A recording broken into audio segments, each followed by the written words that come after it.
रामपुर नाम के गांव में रियाज नाम का एक मटन का व्यापारी रहता था। पूरे गांव में मटन की सिर्फ एक ही दुकान थी, इसलिए सभी रियाज की दुकान से ही मटन खरीदा करते थे। अरे रियाज मियाँ, मटन कैसे दे रहे हो? 200 रुपए किलो। ठीक है, 2 किलो दे दो। जी अभी देता हूँ, ताजा देना बिल्कुल। भैया, ये भी कोई कहने की बात है क्या? इस तरह से रियाज हर रोज मटन बेचा करता था और रात को दुकान बंद करके वापस घर जाता था। उसके परिवार में उसकी पत्नी और एक बेटा था। रियाज हर रोज सुबह सुबह उठकर पास ही के गांव से बकरियां लाने जाया करता था और बकरियां लाकर गांव वालों को उसका मटन बेचा करता था। इसी तरह एक दिन सुबह रियाज पास ही के गांव बकरी के व्यापारी सुरेश के पास जाता है। तब व्यापारी उसे कहता है, अरे रियाज, सुना है तेरा धंधा तो बहुत अच्छा चल रहा है। हाँ भैया, बस घर का खर्चा चल जाता है। अरे अब झूठ भी मत बोलो, पूरे गांव में तुम अकेले ही मटन बेचते हो। तुम तो मनमाने दाम में मटन बेच के खूब कमाते होगे और मुझसे तो सस्ते दामों में बकरियां लेकर जाते हो, तो मुनाफा तो बहुत होता होगा। नहीं भैया, ऐसा बिल्कुल नहीं है। मैं तो कम से कम दामों में मटन बेचता हूं। मैंने गांव वालों से कभी कोई बेईमानी नहीं की है। अच्छा ठीक है, वो सब रहने दो। तुम्हें बस यह बताना था कि बकरियों का चारा बहुत महंगा हो गया है, तो उनकी देखभाल करने में बहुत खर्चा होगा। इसलिए आज से बकरियों के दाम भी बढ़ गए हैं। एक बकरी 4,000 की मिलेगी। अरे नहीं नहीं भैया, मैं ऐसा मत कहिए। इतनी महंगी बकरियां मैं कैसे खरीद पाऊंगा? और अगर बकरियां इतनी महंगी खरीदूंगा तो इसका मटन सस्ते दामों में गांव में जाकर कैसे बेचूंगा? देखो भाई, लेना है तो लो, नहीं तो और भी हैं खरीदने वाले। रियाज के पास बकरी खरीदने के अलावा और कोई रास्ता नहीं था, क्योंकि सुरेश को छोड़कर गांव में और कोई भी बकरियां नहीं पाला करता था। सुरेश ने इसी बात का फायदा उठाना शुरू कर दिया और वह अपने ग्राहकों को महंगे दाम में बकरियां बेचने लगा। ठीक है भैया, आज तो फिर मैं एक ही बकरी ले जा सकूंगा। पहले की तरह 1,000 की देते तो 4 बकरियां ले जा सकता था। अरे भाई, ऐसी कोई बात नहीं। अगर महंगी लग रही है तो जाओ दूसरे आदमी से ले लो। यह कहकर सुरेश हंसने लगता है और रियाज एक बकरी लेकर घर वापस आ जाता है।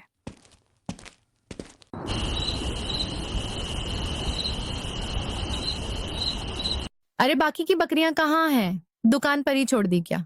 अरे नहीं, जहां से मैं बकरियां लेता हूं उसने बकरियों के दाम बढ़ा दिए हैं, इसलिए आज एक ही बकरी ला सका मैं। तो फिर आप मटन कैसे बेचेंगे? मेरा मतलब है एक बकरी से तो बहुत कम मटन निकलेगा। हाँ, मटन तो कम निकलेगा, लेकिन वह भी बिक जाए तो बहुत बड़ी बात है। मतलब मैं समझी नहीं। पहले तो मैं कम दाम में मटन बेचा करता था, लेकिन अब जो इतनी महंगी बकरी लेकर आया हूं, तो मटन भी तो महंगा ही बेचना पड़ेगा ना। और इतना महंगा मटन पता नहीं गांव वाले खरीदेंगे भी या नहीं। अरे रे रे, ये तो बहुत बड़ी मुसीबत है। हर रोज की तरह रियाज अपनी दुकान में जाकर मटन काटने लगता है। अरे भैया, 1 किलो मटन तोल दो। जी अभी देता हूं। ये लो भैया अपने पैसे। अरे दीदी, 600 हुए। ये तो सिर्फ 200 है। क्या? 600? यह कब हो गया? अभी परसों ही तो मेरे पति 200 में लेकर गए थे। 2 दिन में ही दाम दुगने से ज्यादा हो गए। मजाक कर रहे हैं क्या भैया? अरे नहीं दीदी, ऐसा नहीं है। बाजार में बकरियों के दाम बढ़ गए हैं, इसलिए मटन का भी दाम आज से बढ़ गया है। रहने दो भैया, मुझे नहीं चाहिए। ये इतना महंगा मटन अपने पास ही रखो आप। इतना कहकर वह औरत बिना कुछ लिए ही वहां से चली जाती है। कुछ समय बाद और भी ग्राहक रियाज के पास आते हैं, लेकिन महंगा होने के कारण कोई भी उससे मटन नहीं लेता और सब उसे भला बुरा कहकर उसकी दुकान से चले जाते हैं। अरे यह क्या? ये तो सरासर लूट मचा रखी है। इससे सस्ता तो शहर में मटन मिल जाएगा। शाम हो जाती है, लेकिन रियाज की कोई बिक्री नहीं होती। तभी वह देखता है कि बकरी बेचने वाला सुरेश उसकी दुकान के ठीक सामने मटन की दुकान लगा रहा होता है। यह देखकर वह हैरान हो जाता है। आ जाओ, सस्ते में मटन ले जाओ, मटन बिरयानी बनाओ और मजे से खाओ। आओगे तो पाओगे, नहीं तो बाद में पछताओगे। इतना सुनते ही सभी गांव वाले सुरेश की दुकान पर मटन खरीदने के लिए लाइन लगा लेते हैं। अरे भैया, मटन कैसे दे रहे हो? 200 रुपए किलो दे रहा हूं भाभी, कितना दे दूं? अच्छा, तब तो 2 किलो दे दो। अरे भाई, मुझे भी 1 किलो मटन तोल दो। अरे भैया, थोड़ी मटन कढ़ी बना लेना और थोड़ा मटन बिरयानी बना लेना। 4 किलो ले लो, 400 ही होंगे। ये बात तो ठीक है, आप इतना सस्ता कैसे दे रहे हो? आज से पहले आपको देखा भी नहीं इस गांव में। वह सामने की दुकान में तो 600 का 1 किलो मिल रहा है। अरे भैया, हम बाकियों की तरह ठग नहीं हैं। बीवी बच्चे वाले आदमी हैं। एक एक पैसे की कीमत हमें अच्छे से मालूम है। मैं नया हूं, लेकिन मटन हमेशा पुराने दाम पर ही आप सभी को बेचूंगा। सभी लोग बहुत खुश होते हैं और सुरेश की दुकान से मटन लेने लगते हैं। रियाज को कुछ भी समझ में नहीं आ रहा होता है। जब सुरेश की दुकान पर भीड़ कुछ कम होती है, तब रियाज उसकी दुकान पर जाता है। अरे भाई, आपने ऐसा क्यों किया भला? मैंने क्या किया? मैं तो अच्छा खासा यहाँ मटन बेच रहा हूं। बकरियों के दाम तो बढ़ गए हैं ना। तो फिर भैया, आपने मटन इतना सस्ता कैसे बेच दिया? ऐसा करने में तो मुझसे कोई भी मटन नहीं खरीदेगा और मेरा व्यापार बंद हो जाएगा। तो फिर एक काम करो, तुम अपना मटन मुझे बेच दो, मैं सारा मटन खरीद लूंगा, वह भी 300 में। अरे भाई, ये तो सरासर घपलेबाजी है। मैंने पूरे 4000 देकर तुमसे बकरी ली थी। 300 में मैं तुमको सारा गोश्त दे दूंगा तो मेरा तो घाटा हो जाएगा। तो फिर भाई, तुम रास्ता नापते बनो। वैसे भी थोड़ी देर में मुझे दुकान बंद करके घर जाना है।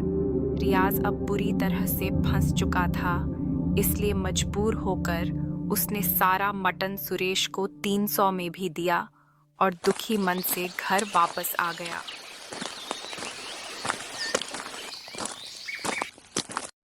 क्या हुआ जी? इतनी उदास क्यों हो?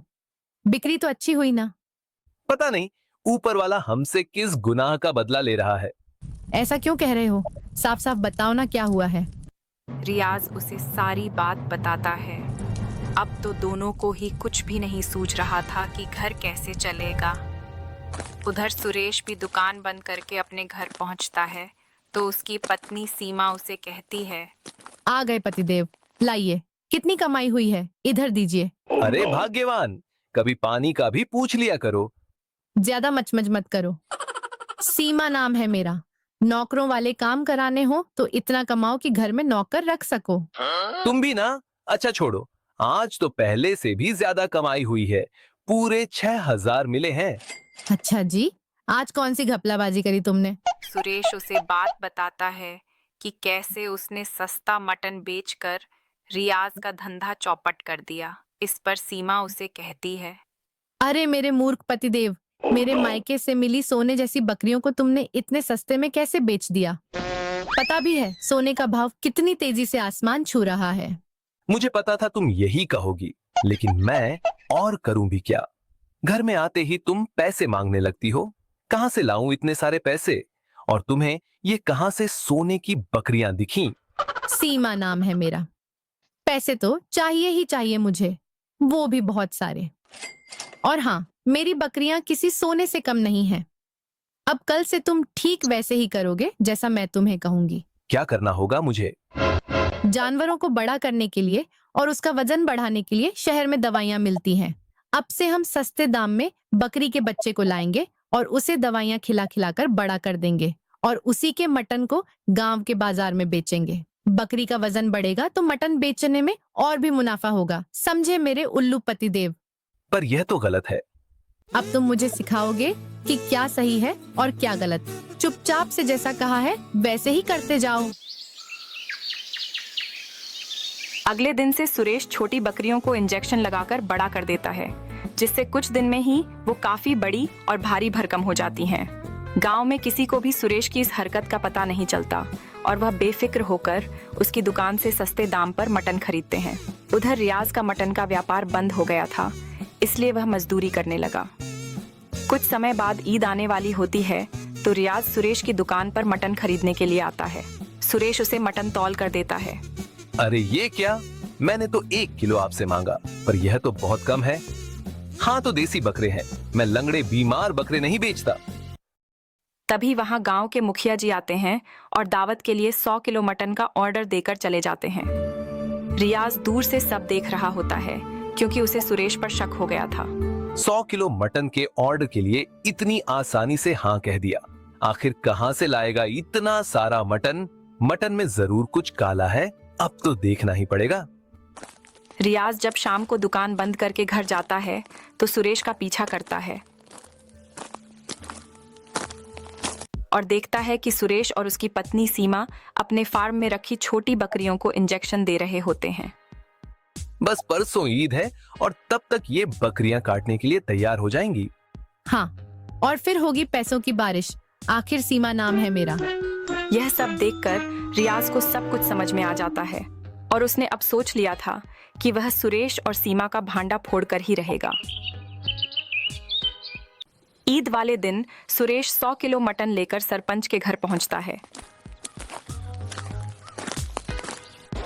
लेकिन जब दावत में लोग मटन बिरयानी खाने लगते हैं तो सरपंच देखता है कि बिरयानी तो कम पड़ रही है। वह बहुत घबरा जाता है। अरे ये क्या, मैंने तो इतनी सारी मटन बिरयानी बनवाई थी, फिर भी ये कम कैसे पड़ सकती है? ऐसे में तो सभी लोग मेरा मजाक उड़ाएंगे। तभी वहां रियाज आता है और सरपंच जी को अपने फोन में रिकॉर्ड हुई सुरेश की काली करतूतें दिखाता है। सरपंच जी, ये सुरेश ना जाने कब से ऐसे दवाइयों वाले मटन को पूरे गांव में बेच रहा है। इसी को खाकर कई बार लोग बीमार भी हो गए हैं। इसी ने मेरे मटन का व्यापार भी बंद करवाया था और इसी की वजह से आज आप भी बदनामी की कगार पर खड़े हैं। इतना सुनते ही सरपंच तुरंत सुरेश और उसकी पत्नी सीमा को पूरे गांव वालों के सामने बुलाते हैं और गांव वालों को सारी बात बताते हैं। सभी गांव वाले गुस्से में उन्हें मारने के लिए आगे बढ़ने ही वाले थे। तभी रियाज उन्हें रोक देता है और समझाने लगता है।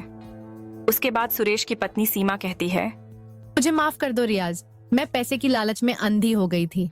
हम दोनों यह गांव छोड़कर चले जाएंगे और एक नई जिंदगी की शुरुआत करेंगे। उस दिन से रियाज दोबारा मटन की दुकान खोलता है और अब उसकी दुकान में पहले से भी ज्यादा ग्राहक आने लगते हैं।